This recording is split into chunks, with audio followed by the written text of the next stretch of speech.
Hello everyone, welcome to Amit CBSE academy. और आज की क्लास में हम डिस्कस करने वाले हैं एनसीईआरटी क्लास 10th मैथ की एक्सरसाइज 3.2 से क्वेश्चन नंबर 3 के पार्ट 1, पार्ट 2 और पार्ट 3 को डिस्कस करेंगे। देखिए, क्वेश्चन नंबर 3 का जो पार्ट 1 है वो क्या कहता है, इसमें आपको करना क्या है, बेसिकली इंस्ट्रक्शंस क्या है। Form a pair of linear equation for the following problems, find their solution bye substitution method, है ना। आपको कुछ वर्ड प्रॉब्लम गिवन है, उन वर्ड प्रॉब्लम्स की सबसे पहले क्या करना है, पेयर ऑफ लीनियर इक्वेशन बनाना है। ठीक है, पहला काम इक्वेशन का फॉर्मेशन, और फिर उन इक्वेशन को सॉल्व करना है फॉर एक्स और वाई। मान लीजिए एक्स और वाई के फॉर्म में आपने किया तो दो इक्वेशन आपने बनाई एक्स और वाई के फॉर्म की, तो उन दोनों इक्वेशन को आप सॉल्व करेंगे, एक्स और वाई की वैल्यू फाइंड आउट करेंगे। और मेथड जो यूज कर रहे हैं वो कौन सा मेथड है, सब्स्टिट्यूशन मेथड है। तो सबसे पहले पढ़ते हैं फर्स्ट पार्ट को। The difference between the two number is 26, one number is 3 times the other, find them. क्या कह रहे हैं क्वेश्चन में कि डिफरेंस बिटवीन टू नंबर्स, दो नंबर्स हैं, उनके बीच का जो डिफरेंस है ना, दो नंबर्स, मान लीजिए कि x एक नंबर है ना, और दूसरा नंबर y है। ठीक है, x एक नंबर है, दूसरा नंबर y है। लेट कर लिया, let the numbers be x and y, है ना, x और y दो नंबर्स हैं। पहली कंडीशन क्या गिवन है कि difference between the two number is 26, one number is 3 times the other. एक नंबर दूसरे नंबर का 3 times है, तो आप फ्री हैं कि आप जिसको चाहें उसको 3 times ले लें। मैंने कहा कि अकॉर्डिंग टू द क्वेश्चन जो फर्स्ट कंडीशन ले रहा हूं मैं कि one number is 3 times the other, तो आप ले लीजिए कि x is equal to 3y, है ना। यही तो मतलब हुआ, one number is 3 times the other. जो x है वो y के कितने टाइम्स है, 3 times है। दूसरी इक्वेशन बन जाएगी क्या कि डिफरेंस जो है, difference between the two numbers, दो नंबर के बीच का डिफरेंस, दो नंबर के बीच का डिफरेंस क्या हो जाएगा। देखिए, ये दोनों नंबर क्या है, x और y है, तो x माइनस y, है ना, x बड़ा है ना, तो x माइनस y ये किसके बराबर है, 26 के बराबर। ठीक है, देखिए x और y दो नंबर्स थे, x को मैंने लिया कि x जो है वो 3 times y है, और x चूंकि यहां पे बड़ा है तो मैंने x माइनस वाई किया, दैट इज इक्वल टू 26। ठीक, क्लियर, बात समझ में आ गई। अब इसे सॉल्व करना है सब्स्टिट्यूशन मेथड से। अगर ये जो इक्वेशन 1 है, यहाँ ऑलरेडी x की वैल्यू आपने 3y के फॉर्म में फाइंड आउट की हुई है अकॉर्डिंग टू द क्वेश्चन, तो यही वैल्यू जो है x की वो इक्वेशन नंबर 2 में पुट कर दीजिए। Put value of x in equation 2, है ना। इक्वेशन 1 से x की वैल्यू आप इक्वेशन 2 में पुट करेंगे तो x की जगह पे क्या आ जाएगा, 3y आ जाएगा। 3y minus y is equal to 26, है ना। 3y minus y is equal to 26। यहाँ पे माइनस करेंगे तो कितना आ जाएगा, 2y आ जाएगा, दैट इज इक्वल टू 26, और y की बराबर कितना हो जाएगा, 26/2। ठीक है, 26/2 that is y is equal to 13। तो जो y की वैल्यू आ गई वो क्या है, 13 है।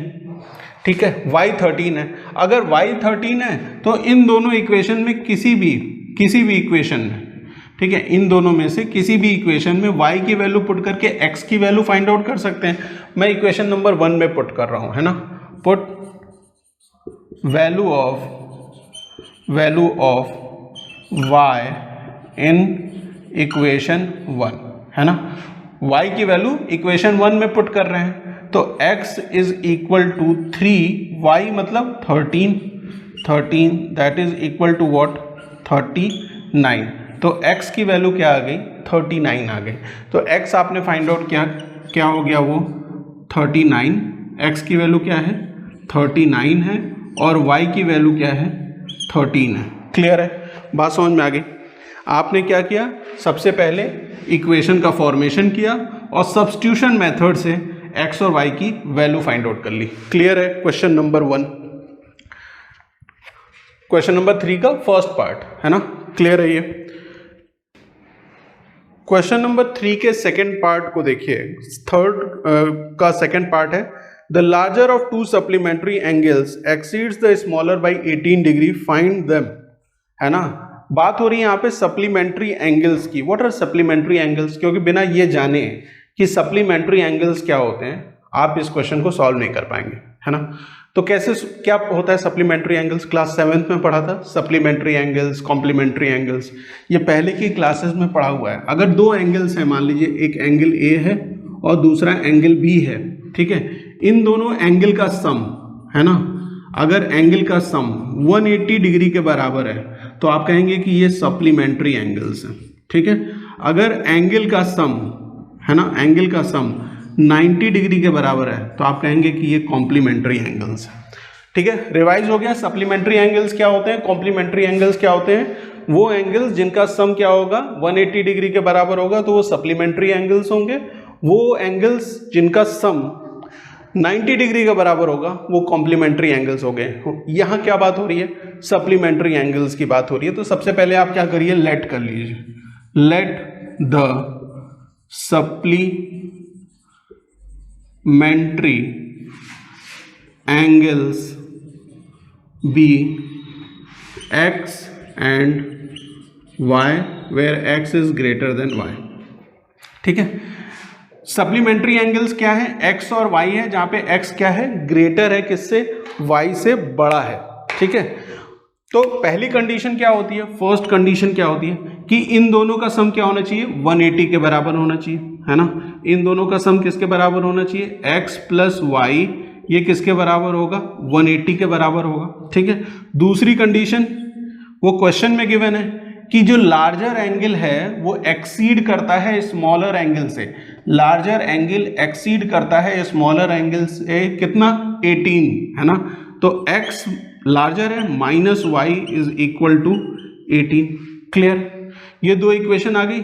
इन दोनों इक्वेशन को आपको किससे सॉल्व करना है, सब्स्टिट्यूशन मेथड के थ्रू सॉल्व करना है, ठीक है, सब्स्टिट्यूशन मेथड। तो किसी भी एक से, किसी भी एक का यूज करके, है ना, आप x और y की वैल्यू फाइंड आउट कर लीजिए, x की या y की, है ना। किसी एक इक्वेशन का यूज करके आप x या y में से किसी एक की वैल्यू फाइंड आउट कर लीजिए। मैं 2 का यूज कर रहा हूं और x की वैल्यू फाइंड आउट कर रहा हूं। तो x minus Y is equal to 18, मतलब x is equal to 18 plus Y, है ना। यहां से x की वैल्यू क्या आ गई, 18 प्लस y आ गई। ये x की वैल्यू मैं पुट करूंगा कहां पे, इक्वेशन नंबर 1 पे। Put value of x in equation 2, है ना। इक्वेशन 2 में वैल्यू पुट, नहीं 2 में नहीं, 1 में पुट कर रहे हैं ना। 2 से तो हमने फाइंड आउट किया, 1 में पुट किया, 2 में नहीं पुट कर सकते, है ना। 2 से फाइंड आउट करेंगे तो 1 में पुट करेंगे। तो 1 में पुट करेंगे तो x की जगह पे क्या आ जाएगा, 18 प्लस y आ जाएगा, प्लस यहाँ y है, y is equal to 180 degree, है ना, 180 डिग्री के बराबर हो गया। अच्छा, ये 18 इधर जाएगा और y ऐड होंगे तो 2y हो गया, 2y, और ये 18 इधर जाएगा तो क्या होगा, 180 माइनस 18, ठीक है। 180 में से 18 माइनस करेंगे तो यहाँ पे 2, यहाँ क्या बचा है, 7 माइनस 1 इज 6, 162। तो 2y इज इक्वल टू 162, मतलब y इज इक्वल टू कितना हो जाएगा, 81 हो जाएगा। y की वैल्यू क्या आ गई, 81 आ गई। अब इन दोनों इक्वेशन में से किसी इक्वेशन में भी ये 81, y की जगह 81 पुट कर लीजिए और आपको x की वैल्यू आ जाएगी। तो मैं क्या कर रहा हूँ कि इक्वेशन नंबर 2 में पुट कर लेता हूँ। Put the value of y in equation 2। आप 1 में भी पुट करके फाइंड आउट कर सकते हैं, मैं यहाँ पे 2 में कर रहा हूँ। तो x माइनस y क्या है, 81 है, that is equal to 18।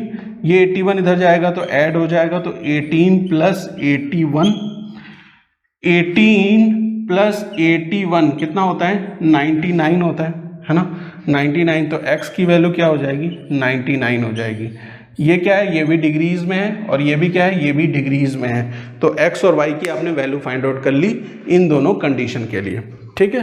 x और y क्या थे, सप्लीमेंट्री एंगल्स थे। तो x प्लस वाई की वैल्यू क्या होगी, 180 के बराबर। जो बड़ा एंगल है वो छोटे एंगल से कितना बड़ा है, 18 बड़ा है। तो इस कंडीशन का यूज़ किया और हमने x और y की वैल्यू फाइंड आउट की, जहाँ पे x की वैल्यू कितनी आई 99 और y की वैल्यू क्या आई है 81 आई है। क्लियर है, क्वेश्चन क्लियर है ये।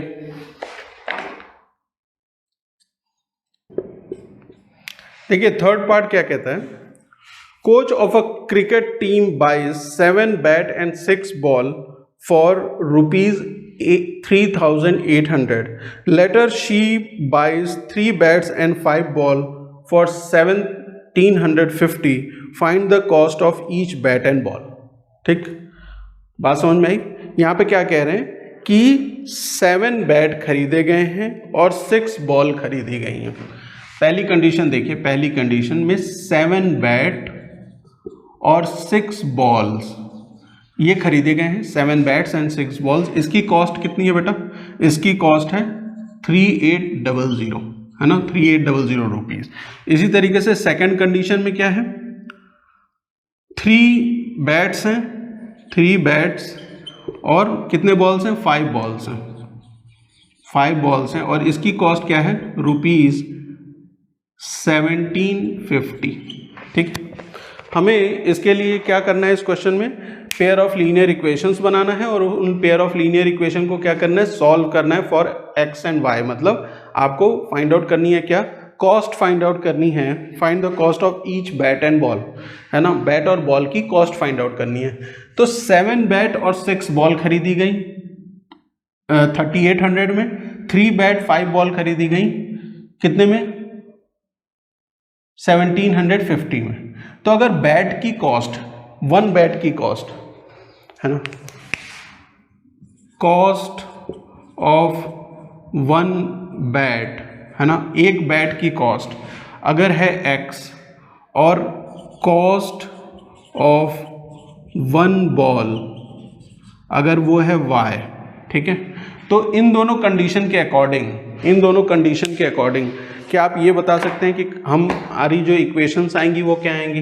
देखिए एक बैट की कॉस्ट है x रुपीज, है ना, तो 7 बैट की क्या कॉस्ट होगी 7x, ठीक है। एक बॉल की कॉस्ट है y रुपीज, तो 6 बॉल की कॉस्ट क्या होगी 6y, that is equal to 3800, ठीक है।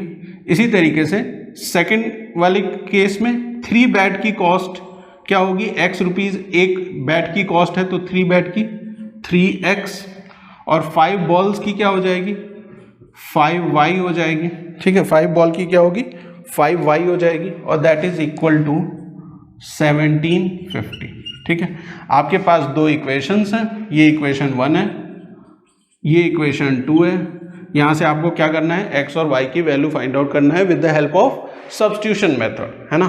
तो किसी भी एक इक्वेशन में से, इस इक्वेशन या इस इक्वेशन, दोनों में से किसी एक इक्वेशन में से आप क्या करेंगे x या y में से किसी एक चीज की वैल्यू फाइंड आउट कर लीजिए, ठीक है। तो मैं क्या कर रहा हूँ इक्वेशन नंबर 2 का यूज कर रहा हूँ, ठीक है। इक्वेशन नंबर 2 का यूज किया जो है 3x plus 5y is equal to 1750 और यहाँ से मैं x की अगर वैल्यू फाइंड आउट कर रहा हूँ तो 3x is equal to 1750 minus 5y divided by, ये 3 यहाँ आएगा तो डिवाइड हो जाएगा, है ना, तो ये 3 हो जाएगा।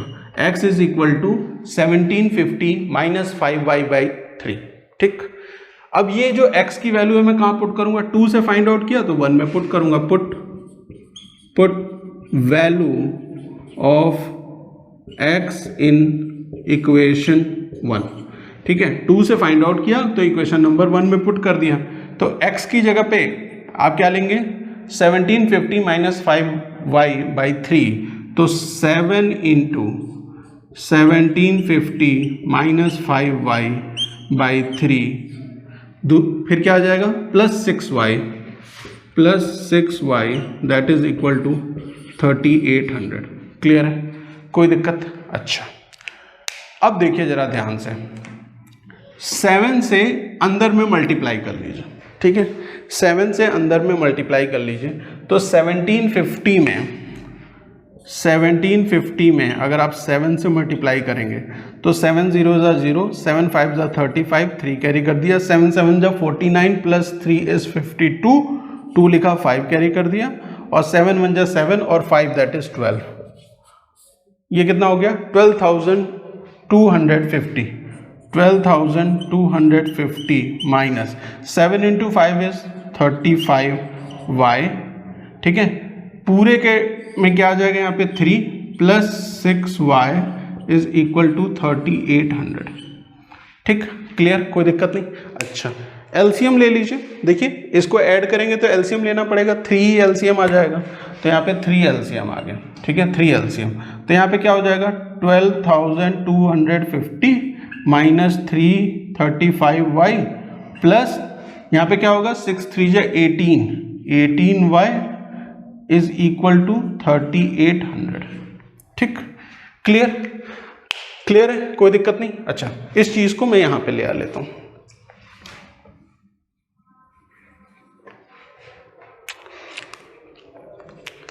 यहां पे है 12,250 माइनस ये 35 है, माइनस 35 18, 35 में से 18 अगर माइनस करेंगे तो 15 में से 8 गया, कितना आ जाएगा 7 आ गया, यहाँ पे क्या बचा 2 1 17 है ना। देखिए 35 नेगेटिव में था, 18 पॉजिटिव में, तो ये नंबर किस में आएगा नेगेटिव में, तो माइनस 17y हो जाएगा, that is equal to 3800 into 3, ये 3 यहाँ जाएगा तो मल्टीप्लाइड हो जाएगा, तो 00 तो रहेगा ही, 8 3 जा 24, 4 लिखा 2 कैरी कर दिया, 3 3 जा 9 10 11, ठीक है, क्लियर, कोई दिक्कत नहीं। अच्छा अब ये जो 12,250 है वो इधर जाएगा तो क्या हो जाएगा माइनस हो जाएगा, तो minus 17y is equal to 11400 minus 12,250,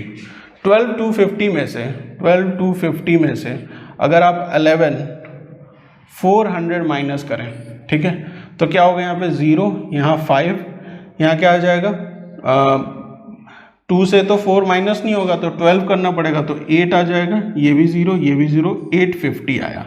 850 positive होगा नेगेटिव, बड़ा नंबर नेगेटिव था तो ये नेगेटिव हो जाएगा, that is equal to minus 850 minus 17y, minus minus sign cancel हो गई, तो y की वैल्यू क्या हो गई 850 बाई 17, 850 बाई 17 मतलब 17 इंटू 5 कितना होता है 85 है ना, तो ये कितने टाइम्स हो जाएगा 50 टाइम्स, तो y की वैल्यू क्या आ जाएगी 50 आ जाएगी, ठीक है।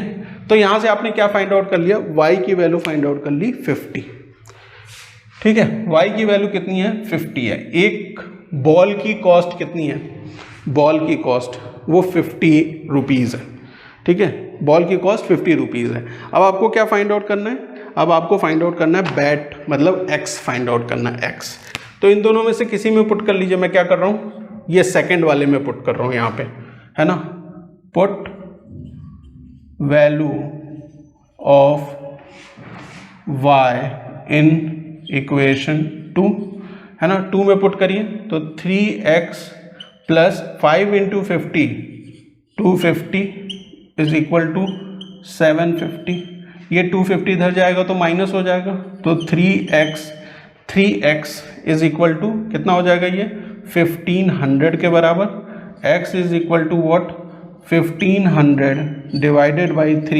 3 से ये कितने टाइम्स 3 5 जा 15 मतलब 500, तो x की वैल्यू क्या हो गई 500 हो गई, है ना।